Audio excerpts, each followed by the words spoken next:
So first நம்ம stitch வந்து start பண்றதுக்கு என்னென்ன மெட்டீரியல் தேவை, ஸ்டிச் வந்து நம்ம எதுலலாம் போடலாம் அப்படின்றத பார்க்கலாம். எந்த த்ரெட்டோட பேரு எது எது அப்படின்றத நம்ம கத்துக்க போறோம். சரியா? ஸோ ஆரிய வந்து பொதுவாவே 3 விதமான த்ரெட் வச்சு யூஸ் பண்ணுவாங்க.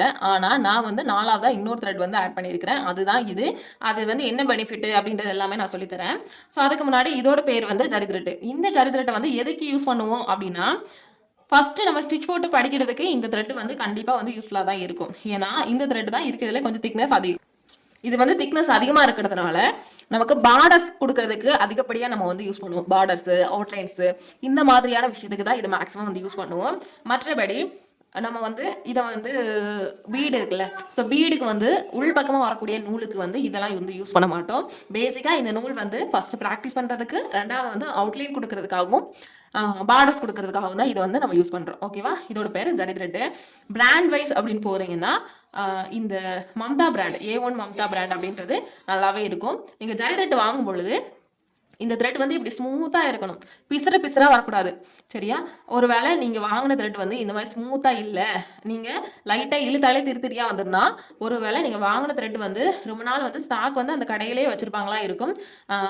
அதனால நீங்கள் வந்து அதை சேஞ்ச் பண்ணிக்கிறது நல்லது. இந்த மாதிரி அழகாக உங்களுக்கு ஸ்மூத்தாக இருக்கணும். அப்போ தான் நீங்கள் ஸ்டிச் போடும்போது உங்களுக்கு நீட்டாக வரும். மேக்ஸிமம் இந்த த்ரெட்டில் உங்களுக்கு கட் ஆகாது. இந்த அளவுக்கு நீட்டாக வந்து உங்களுக்கு த்ரெட்டு இருக்கும். அது மேலேயும் கட் ஆகுதுன்னா ஒன்றும் உங்களுக்கு ப்ராக்டிஸ் சரியில்லை, இல்லை நான் நல்லா தான் ப்ராக்டிஸ் எடுத்திருக்கேன், கட் ஆகிட்டு இருக்கு அப்படின்னா ஒன்றுமே இஷ்யூ இல்லை. நீங்கள் வேறு த்ரெட்டு வந்து ஜரி த்ரெட்டை வந்து மாற்றிடுங்க. இதில் கலர்ஸ் வந்து நிறைய இருக்குது. கோல்டு இருக்குது, அப்புறமா சில்வர் இருக்குது, இதெல்லாம் காமன் கலர்ஸ். இதிலே வந்து கோல்டுன்னு எடுத்துட்டோம்னா அதுலேயுமே நிறைய ஷேட்ஸ் இருக்குது. இப்போ நம்ம சாரியில் கோல்டு பார்டர் வருதுன்னு வைங்களேன், அதில் ஒரே கோல்டு ஷேட் இருக்காது. டார்க் கோல்டு இருக்கும், டல் கோல்டு இருக்கும். ஸோ அந்த அந்த ஷேடுக்கு ஏற்ற மாதிரி தான் நம்ம இந்த ஜரி த்ரெட்டை வந்து சூஸ் பண்ணணும். டார்க்கான ஷேட் வரக்கூடிய ஒரு சாரிக்கு வந்து நம்ம டல் கோல்டு கொடுக்குறோம் அப்படின்னா அந்த சாரீ பிளவுஸோட லுக் வந்து ரொம்பவே வந்து கம்மியாகிரும். ஸோ அதனால இதெல்லாமே சின்ன சின்ன விஷயங்கள் ஆரம்பத்தில் இதெல்லாம் நீங்கள் தெரிஞ்சுக்கணுங்கிறதுக்காக தான் உங்கள்கிட்ட நான் வந்து சொல்கிறேன். ஜரி த்ரெட்டை வச்சு எப்படி போடுறதுங்கிறத பார்க்கலாம். நீங்கள் ப்ராக்டிஸ் பண்ணுறவங்க இதை வச்சு பண்ணுங்கள். அடுத்த த்ரெட் பார்த்தீங்கன்னா இந்த ஸ்டிவிங் த்ரெட். இந்த ஸ்டிவிங் த்ரெட் வந்து நம்ம ஆரியில் வந்து பெருசாக யூஸ் பண்ணுவோமான்னு கேட்டிங்கன்னா யூஸ் பண்ணுவோம். எந்தெந்த இடங்கள்லாம் அப்படின்னா லோடிங் கொடுக்குறதுக்கு. ஒரு பீடு யூஸ் பண்ணுறோம் அப்படின்னா அந்த பீட்ஸ்க்கு நடுவில் இந்த த்ரெட் வச்சு நம்ம பண்ணணும் அப்படின்னா நமக்கு ஈஸியாக நமக்கு ஸ்டிச்சஸ் வந்து எடுக்க வரும். அப்படி இல்லைனா நரம்பும் யூஸ் பண்ணுவாங்க. நரம்பு வந்து பெருசாக எல்லா ஏரியாக்கள்லாம் கிடைக்கிறது இல்லை. ஸோ நரம்புக்கு பதிலாக ஒரு ஆப்ஷன் அப்படின்னு கேட்டிங்கன்னா இந்த ஸ்டிவிங் த்ரெட் தான். ஓகேவா? இந்த த்ரெட் வந்து நம்ம போட்டதுக்கப்புறமா வெளியே தெரிய போகிறதில்ல. அந்த பீடை வந்து ஜஸ்ட் ஒரு கனெக்ட் பண்ணுறதுக்காக தான் இந்த மாதிரியான த்ரெட் வந்து யூஸ் பண்ணுறோம். பட் இந்த த்ரெட்டை கம்பேர் பண்ணும்போது இது வந்து திக்னஸ் ரொம்பவே வந்து கம்மியாக இருக்கும். ஸோ ப்ராக்டிஸ் ரொம்ப அவசியம். ஓகேவா? ஓகே, இந்த த்ரெட்டுக்கு பதிலாக நீங்கள் இந்த மாதிரியான த்ரெட் வாங்கி தாராளமாக யூஸ் பண்ணலாம். ஏன்னா இந்த த்ரெட் பார்த்தீங்கன்னா நார்மல் இது சிவிங் த்ரெட்னு கேட்டிங்கனாலே தருவாங்க. ஓவர்லாக் த்ரெட்டெல்லாம் இது கிடையாது. ஓகேவா? நார்மல் சிவிங் த்ரெட் தான். திக்னஸ் வந்து இதில் வந்து கொஞ்சம் டபுள் மடங்கு நமக்கு இருக்கிறதுனால உங்களுக்கு ஒர்க் போடுறதுக்கும் ஈஸியாக இருக்கும். அதே நேரத்தில் திக்னஸ் அதிகமாக இருக்கிறதுனால என்ன ஆகும், நமக்கு ப்ளவுஸ் வந்து கொஞ்சம் ஸ்ட்ராங்காகவும் இருக்கும். சரியா? ஸோ திக்னஸ் வந்து அதிகம். இது வந்து ஒரு கோன் பார்த்தீங்கன்னா 40 rupees வரும். ஓகே, இது வந்து ஒரு நூல் சிங்கிள் பீஸாக வாங்குறீங்கன்னா 5 rupees 4 rupees போடுவாங்க. இது ஒரு கோனோட விலையே பார்த்தீங்கன்னா 40 ரூபா தான். ஒரு டைம் நீங்கள் இந்த மாதிரியான கலர்ஸ் வாங்குறீங்கன்னா ஒரு 40 ப்ளவுஸ்க்கு வந்து இந்த கோன்ஸ் வந்து நீங்கள் யூஸ் பண்ணிக்கலாம். ஓகேவா? உங்களுக்கு கிளியர் ஆயிடுச்சுன்னு நினைக்கிறேன். இது போக சில்க் த்ரெட் அப்படின்றது ஒரு த்ரெட் இருக்குது. அது வந்து இப்போ நமக்கு தேவை கிடையாது. உங்களுக்கு போடும்போது அதில் உள்ள ப்ளஸ் என்ன மைனஸ் என்ன அது எதுக்கெல்லாம் யூஸ் பண்ணுவோம் அப்படின்றத நான் சொல்கிறேன். இப்போ நமக்கு பேசிக்கலாக என்ன தேவை, ஜரி த்ரெட் தான் தேவை. சரியா? அடுத்ததான் நீடில் பார்க்கலாம். ஸோ நீடில் பார்த்தீங்கன்னா ஸ்டார்டிங்கில் பிகினர்ஸ்க்கு ஒரு பெஸ்ட்டான நீடில் அப்படின்னா டியூலிப் நீடில் தான். டியூலிப்னா என்ன அப்படின்னு பார்த்தீங்கன்னா இதோட பிராண்டு தான். இதில் எழுதியிருக்கா டியூலிப் அப்படின்றது. ஸோ இதை வச்சு நம்ம படிக்கும்போது நம்மளோட அடையாளங்களை வந்து ஈஸியாக வந்து கண்டுபிடிச்சிக்க முடியும். இன்னொன்று பிடிமானம் அப்படின்றது நமக்கு கொஞ்சம் ஈஸியாகவே கிடைக்கும். ஸ்டார்டிங்கில் பார்த்தீங்கன்னா நீங்கள் ஐ நீடிலுக்கு போனீங்கன்னா சுத்தமாக பிடிமானமே கிடைக்காது. அப்புறம் நான் ஆரியே போட மாட்டேன், எனக்கு வரவே இல்லைன்னு ஓடி போயிருவீங்க. ஸோ அதனால் மெட்டீரியலிஸ்ட் மேக்ஸிமம் கேட்டவங்க எல்லாத்துக்குமே டியூலிப் நீடில் தான் நான் வந்து ரெக்கமெண்ட் பண்ணியிருப்பேன். சைஸ் அப்படின்னு பார்த்தீங்கன்னா 12, 13, 14 இது 3 சைஸில் ஏதாவது ஒரு நீடில் வச்சுருந்தீங்கனாலே போதும். ஏன்னா அது 3மே பார்த்தீங்கன்னா த்ரெட்டுக்காக தான் நம்ம யூஸ் பண்ணுவோம். ஆரியை எடுத்துட்டோம்னா த்ரெட் ஒர்க்கு, பீட் ஒர்க்கு அப்படின்னு 2 வகையான ஒர்க் இருக்குது. ஸோ இந்த த்ரெட் ஒர்க்குக்கு யூஸ் பண்ணக்கூடியது தான் இந்த மாதிரியான 13ஆம் நம்பர் நீடில். ஓகேவா? இப்போ பீட் நீடிலுக்கு நம்ம என்ன யூஸ் பண்ணுவோம் அப்படின்னா 23, 24. இந்த பீட் நீடில் வந்து 23, 24 இந்த 2 சைஸுமே பீடுக்கு தான் யூஸ் பண்ணுவோம். அந்த பீட் நீடிலே ஜர்தோசிக்கும் யூஸ் பண்ணிக்கலாம். ஓகேவா? பீடு பற்றின அதாவது நீடில் பற்றின எல்லா டவுட்டும் உங்களுக்கு கிளியர் ஆகிருக்கும்னு நினைக்கிறேன். அயன் நீடில் யூஸ் பண்ணலாமானா அயன் நீடில் வந்து நம்ம நல்லா ப்ராக்டிஸ் பண்ணதுக்கப்புறமா அதை வந்து பண்ணிக்கலாம். பட் பிகினர்ஸ்க்கு இதுதான் பெஸ்ட். ஓகேவா? ஓகே, இப்போ நம்ம ஸ்டிச் போட ஸ்டார்ட் பண்ணலாம். நான் கிளாத் வந்து உங்களுக்கு நான் நெட்டு கிளாத் தான் வந்து ஃபிக்ஸ் பண்ணியிருக்கேன். அப்போ தான் என்னோட கை விரல்கள் எப்படி கீழே உங்களுக்கு இருக்குதுன்றது தெரியும். அதனால் சரியா. ஸோ இந்த த்ரெட்டை வந்து ஃபஸ்ட் நம்ம வந்து நாட் போடணும். ஸோ இந்த மாதிரி சிங்கிள் த்ரெட்டாக தான் எடுக்கணும். ஜரி த்ரெட் வந்து டபுள் த்ரெட்டாக எடுக்கக்கூடாது. சிங்கிள் த்ரெட் தான். சும்மா நாட் போடுவோம்ல, முடிச்சு போடுவோம்ல, அந்த மாதிரி தான். அப்போ தான் இந்த அளவுக்கு திக்காக இருந்தால் தான் உங்களுக்கு அந்த கிளாத்துக்கு மேலே எலும்பி வராதுன்றதுக்காக இந்த அளவுக்கு நல்லா குண்டாக போட்டுக்கலாம். சரியா. போட்டுட்டு இந்த த்ரெட்டை வந்து ஸ்டாண்டுக்கு கீழ் பக்கமாக இந்த மாதிரி வச்சாச்சு. ஸ்டாண்டுக்கு கீழ் பக்கமாக இது அங்கங்கே ஓடாமல் இருக்கிறதுக்காக ஒரு பாக்ஸில் போட்டு அப்படியே நீட்டாக வச்சுருங்க. வச்சுட்டு நீடில் எடுத்துக்கோங்க. சரி, நீடில் அப்படின்னு பார்த்தோன்னா அதுலேயே பார்த்தீங்கன்னா 2 சைஸஸ் இருக்குது. அதாவது 2 பகுதி இருக்குது. ஒன்று பார்த்தீங்கன்னா இந்த மாதிரி டியூலிப்னு எழுதியிருக்கா. இன்னொரு பக்கம் திருப்பினீங்கன்னா நம்பர்ஸ் இருக்கும். இப்போது இதில் நம்ம கவனிக்க வேண்டியது என்னென்னா, இந்த டியூலிப்னு எழுதியிருக்கோம்ல, அதுக்கு நேராக தான் இந்த டிப் இருக்கும். டியூலிப்பின் அப்படின்னு எழுதியிருக்கிறதுக்கு நேராக தான் இந்த டிப்பு வந்து இருக்கும். அதை நல்லா மைண்ட் பண்ணிக்கோங்க. நம்பர் இருக்குல்ல, இந்த நம்பருக்கு நேராக வந்து டிப்பு வந்து இருக்காது. டிப்பு வந்து ஒரு பக்கம் மட்டும்தான் இருக்கும். அது வந்து அந்த டியூலிப் அப்படின்றது எழுதியிருக்கிறது நேராக தான். அப்போது நீடில் வந்து நம்ம கீழ் பக்கமாக இருக்கும்போது ஈஸியாக கண்டுபிடிச்சிடலாம். இப்போ நீடில் வந்து டிப்பு வந்து எந்த பக்கமாக இருக்குது அப்படின்றத நம்மளால் மேலேருந்தே பார்த்துக்க முடியும். இப்போ டியூலிப்புன்னு நேராக தானே எழுதியிருக்கிறதுக்கு நேராக தானே நமக்கு நீடிலோட டிப் இருக்குது. ஸோ அப்போது நம்ம மேலேருந்தே ஈஸியாக வந்து பார்த்துக்க முடியும். ஓகேவா. இது ஃபர்ஸ்ட் விஷயம். அடுத்துதான் நீடிலாம் நம்ம பிடிக்கும்போது எப்போதுமே சரிச்சு இப்படி பிடிக்கக்கூடாது. அதே மாதிரி பெண்ணு மாதிரி இப்படி பிடிக்கக்கூடாது. இந்த மாதிரி, அதாவது உங்களோட மோதிர விரல் வந்து ஆல்மோஸ்ட் கீழே இந்த இடத்துல இருக்கணும். இந்த இடத்துல. அதுக்கப்புறமா உங்களோட நடுவிரல் பார்த்தீங்கன்னா இந்த நம்பர் இருக்குல்ல பின்பகுதியில் அதில் டச் ஆகிருக்கணும். அதுக்கு மேலே இந்த கட்டை விரல் இருக்குல்ல, இந்த கட்டை விரல் அது வந்து இப்படி இருக்கணும். அதாவது இது நமக்கு வந்து ப்ரெஷர் கொடுக்குறது பார்த்தீங்கன்னா இந்த விரலும் இந்த விரலும் தான். இந்த 2 விரல் தான் ப்ரெஷர் கொடுக்கும். மற்ற விரல்லாம் ஒரு சப்போர்ட்டாக வச்சுக்கலாம். 1 2 இந்த விரல். இதை பாருங்கள், ஒன்று லைன் பை லைனாக இருக்காது. கொஞ்சம் கொஞ்சம் மேலே தான் இப்படி தான் இருக்கும். சரியா. இந்த கட்டை விரலை வந்து அப்படியே ஃப்ரீயாக விட்டுடலாம். ஓகேவா. ஸோ இந்த மாதிரியான பொசிஷனில் தான் பிடிக்கணும். அப்படி பிடிச்சா தான் நம்ம பீட் லோடிங்லாம் பண்ணும்போது ஈஸியாக நமக்கு பீட்ஸ் எல்லாம் எடுக்கிறதுக்கு ஈஸியாக இருக்கும். ஓகேவா. அப்புறமா நீடில் வந்து கண்டிப்பாக 90 டிகிரியில் தான் நம்ம வந்து பிடிக்கணும். நீடில் வந்து சரிச்சோ இப்படியே பிடிச்சோன்னா த்ரெட்டை ஈஸியாக மேலே எடுக்காது. ஓகேவா. இப்போது கீழே நல்லா நோட் பண்ணுங்கள்.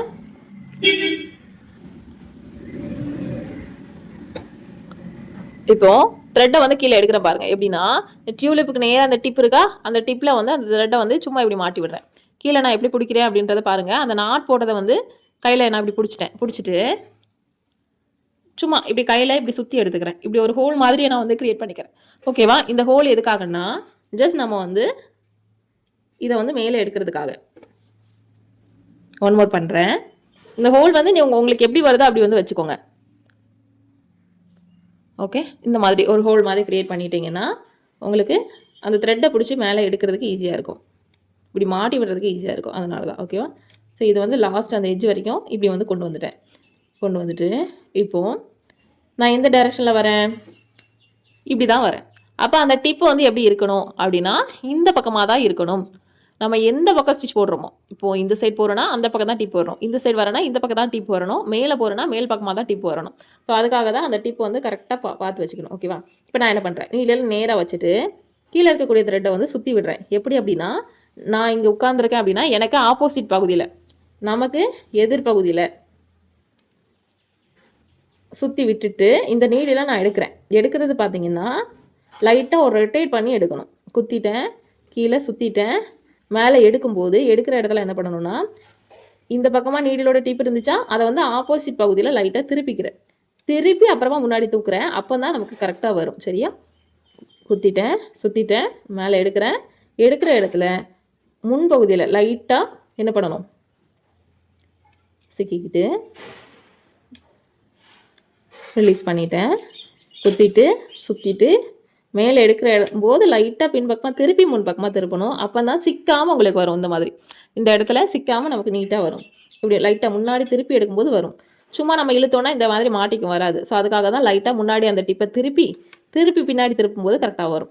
இது வந்து நான் சொல்லும்போது உங்களுக்கு புரியும், ஆனால் நீங்கள் ப்ராக்டிஸ் பண்ணும்போது உங்களுக்கு குழப்பம். சரியா. ஸோ அதுக்காக தான் திருப்பி இதை வந்து நல்லா கவனித்து ப்ராக்டிஸ் பண்ணணும். மறுபடியும் நான் இன்னும் க்ளோஸ்அப்பில் உங்களுக்கு காமிக்கிறேன். ஓகே. இப்போ குத்திட்டேன், கீழே வந்து த்ரெட்டை வந்து சுற்றி விட்டுட்டேன். ஓகேவா. சுற்றி விட்டுட்டு அந்த டிப்பை பாருங்கள், இந்த பக்கம் தான் வந்துச்சு அந்த டிப்பு. ஆனால் இப்போ நான் என்ன பண்ணுறேன், பின்பக்கமாக இப்படி இந்த டிப்பை நான் இப்படி திருப்பிட்டேன். திருப்பினாதான் அந்த த்ரெட்டை நம்ம என்ன பண்ண முடியும், மேலே இழுத்துட்டு அப்புறம் கொண்டு வர முடியும். சுற்றிட்டு மேலே தூக்குறேன். தூக்கும்போது முன்பக்கமாக திருப்பி பின்பக்கமாக திருப்பணும். குத்திட்டேன், சுற்றிட்டேன். ஆல்ரெடி முன்பக்கம் இருக்கக்கூடிய டிப்பை பின்பக்கமாக திருப்பி முன்பக்கமாக திருப்பணும். ஓகேவா? இதை வந்து நம்ம எவ்வளோ ஃபாஸ்ட்டாக வேணாலுமே பண்ணலாம். பட் நம்ம இதை எப்படி ஸ்டிச் போடணுங்கிறத ஃபஸ்ட்டு கற்றுக்கணும். அதுதான் மேட்டர். இதை பார்க்கும்போது உங்களுக்கு கன்ஃபியூஸ் ஆகிற மாதிரி இருக்கலாம். ஸோ ஒரு கன்ஃபியூஷனுமே இல்லை. சூப்பராக நம்மளால் வந்து கற்றுக்க முடியும். நல்ல கவனமாக மட்டும் கவனிங்க. ஓகேவா? குத்திட்டேன்,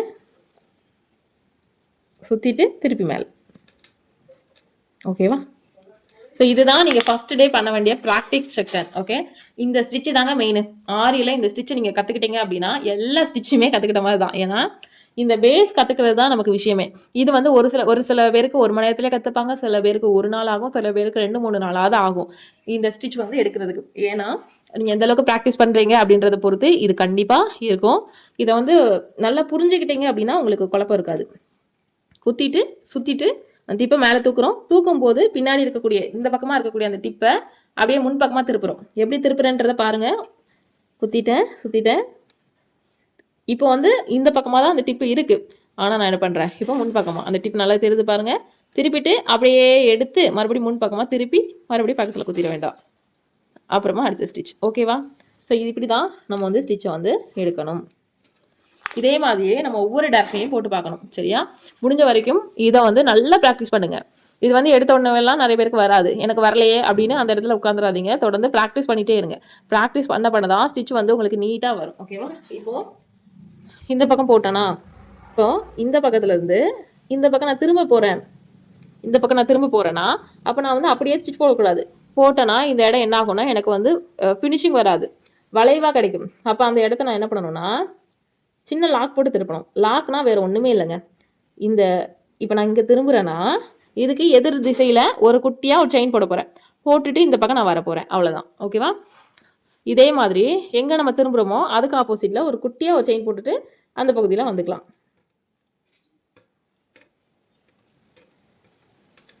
ஓகேவா? இப்போ அழகாக நீட்டாக அந்த டேப் ஷேப் வந்து கிடச்சிரும். இப்போ நீடிலோட டேரக்ஷன் பாருங்கள். நம்ம இப்படி தானே வரும், இப்படி தான் வரும். அப்போது அந்த டிப் வந்து எந்த பக்கம் இருக்கணும், இந்த பக்கமாக தான் இருக்கணும். ஓகேவா? இந்த பக்கமாக தான் இருக்குது. இப்போ இதில் எப்படி போடணும்னா குத்திட்டு சுற்றிட்டு அதே மாதிரி தான் ப்ரொசீஜர் எல்லாம் சேம் தான். ஆனால் அந்த சுற்றி விடுற டேரக்ஷன் மட்டும் நமக்கு கொஞ்சம் மாறும்.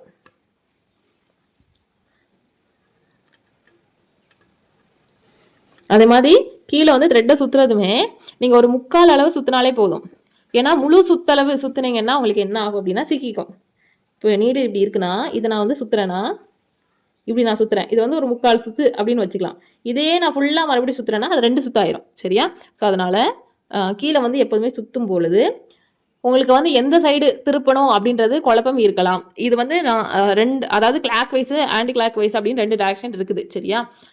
ஆனால் இதை வந்து ஒரு சில ஸ்டூடெண்ட்ஸ் வந்து கிளாக் வைஸ் ஆன்டி கிளாக் வைஸே வந்து குழப்பிக்கிறாங்க. அதனால் நான் கொடுக்குற உங்களுக்கு ஒரு ஐடியா என்னென்னா உங்களுக்கு எந்த சைடு வருதோ அந்த சைடு சுற்றிக்கோங்க. அதை பற்றி எந்த தப்புமே கிடையாது. பட் என்னென்னா ஒரு 3/4 சுற்று எந்த சைடு சுற்றினாலுமே ஒரு 3/4 சுற்றா சுற்றிக்கோங்க. ஓகேவா? அவ்வளோதான். இப்போ நம்ம அப்படியே வந்து மேலே போக போகிறோம். மேலே போகிறதுக்கு என்ன பண்ணணும், இப்போ மேலே போகிறோன்னா அப்படியே போகக்கூடாது. இங்கே ஒரு லாக் போட்டுக்கோங்க. லாக் போட்டுட்டு அப்படியே அழகாக மேலே போய்க்கலாம். மேலே போகும்போது டிப் வந்து மேலே தான் இருக்கணும்.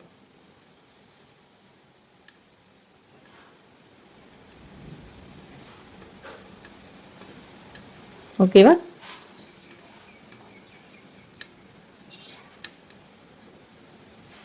இது நல்லா ப்ராக்டிஸ் பண்ணுங்க. இதுதான் நமக்கு மெயின். இதை ப்ராக்டிஸ் பண்ணீங்க அப்படின்னாலே நமக்கு சூப்பராக வந்து ஸ்டிச்சஸ்லாம் வந்து அடுத்தடுத்த ஸ்டிச்சஸ் வந்து ஈஸியாக வந்து போட முடியும். இப்போது நீங்கள் இதை போட மட்டும் கற்றுக்கோங்க.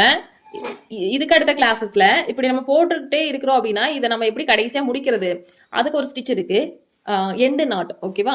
ஆரியை பொறுத்தளவில் 3 ஸ்டிச்சஸ் இருக்குது. ஒன்று பார்த்தீங்க அப்படின்னா செயின், இன்னொன்று பார்த்தீங்கன்னா லாக், இன்னொன்று பார்த்தீங்கன்னா நாட், எண்டு நாட்டுன்னு சொல்லுவோம். இந்த மாதிரி 3 ஸ்டிச்சஸ் இருக்குது. ஓகேவா? ஸோ உங்களுக்கு இந்த இதில் செயினும் லாக்கும் வந்து சொல்லி கொடுத்துருக்கேன். எண்டு நாட் வந்து செயின் நல்லா வந்தால் தான் எண்டு நாட்டை நம்மளால போட முடியும். அதனால இது நம்ம கற்றுக்கிட்டதுக்கு அப்புறமா எண்டு நாட் எப்படி போடணுங்கிறது அடுத்த கிளாஸில் உங்களுக்கு டீட்டெயிலாக சொல்லித்தரேன். ஓகே, போட்டுட்டே இருக்கிறோம், திடீர்னு கட் ஆகிடுது, அப்போ நம்ம என்ன பண்ணலாம், அதுக்கும் சொல்யூஷன் இருக்குது. அதை நான் அடுத்த கிளாஸில் உங்களுக்கு நான் வந்து சொல்லித்தரேன். இந்த கிளாஸ் உங்களுக்கு யூஸ்ஃபுல்லாக இருந்திருக்கும்னு நினைக்கிறேன். தேங்க்யூ. நம்ம நெக்ஸ்ட் கிளாஸில் பார்க்கலாம்.